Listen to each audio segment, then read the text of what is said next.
Welcome back to my channel. In today's video, I will show you how to change the install drive on Epic Game Launcher on your PC. Let's get started. First, open the Epic Game Launcher on your PC and make sure you are logged into your account. Next, click on your profile at the top right corner and select Settings.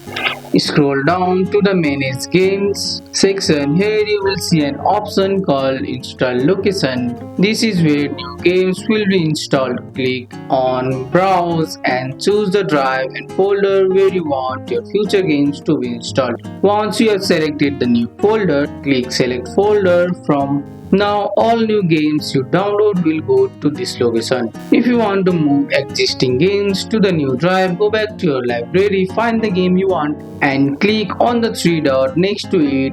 Select uninstall, but don't worry, don't delete your game files just yet.